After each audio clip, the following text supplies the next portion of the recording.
আসসালামু আলাইকুম। আমার সকল প্রবাসী ভাই massage বোনেরা আপনারা কেমন আছেন?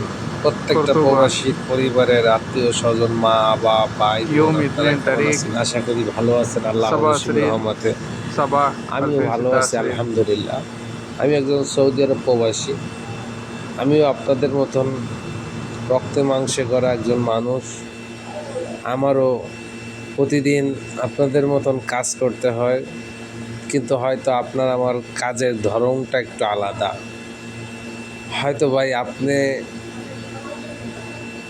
10 ঘন্টা 8 ঘন্টা ডিউটি করেন, 12 ঘন্টা 14 ঘন্টা ডিউটি করেন হয়তো এসি রুমে বইসা আলহামদুলিল্লাহ।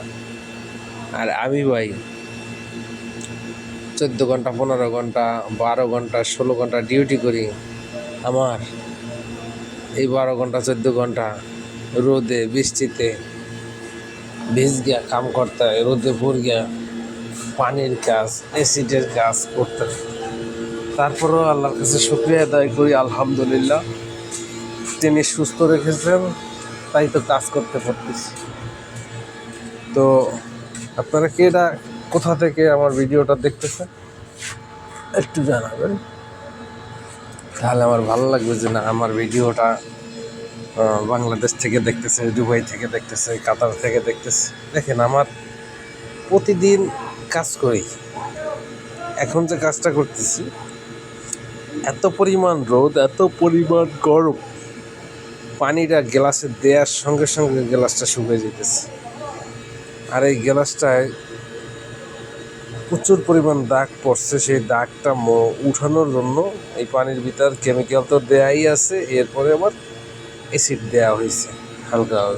এখন ওই অ্যাসিডটা ডাইরেক্ট হাতে লাগলে তা হাত নষ্ট হয়ে যাবে, যার কারণে গ্লোভস লাগাই লইছি যাতে আমার হাতে অতটা ইফেক্ট না হয়। তারপরও হাতে আসে পানি, অ্যাসিডের পানি যত আমি সাফাই করবো কোনো লাভ নেই, আসবেই হাতে পানি।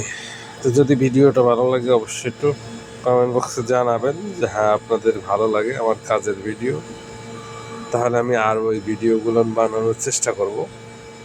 তো আমরা 3জন মানুষ এই গাড়িটা আজকে কাজে আসছি, 3জন মানুষেরই কাজ করতে হয়, কিন্তু বেশিরভাগই ক্যারেনে আমার কাজ করতে হয়। কারণ হলো একটাই নিচে আমার সাথে যে লোকটা আছে এই লোকটা একটু মোটা, ওই যে লোকটা দেখতেছে ক্যারেনে উঠতে ভয় পাই, এরপরে একটু বয়স হয়েছে অনেক, প্রায় 34 বছর বিদেশ করতেছে।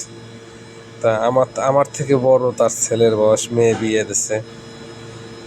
তা এটুক মানবতা দেখাই যে সেও বাংলাদেশি আমিও বাংলাদেশি, কালকে আমিও তার মতন বৃদ্ধ হয়ে যাব, আমার সাথেও কেউ না কেউ এরকম মানবতা দেখাবে। তো যাই হোক, ভালো থাকবেন সুস্থ থাকবেন, আল্লাহ হাফেজ।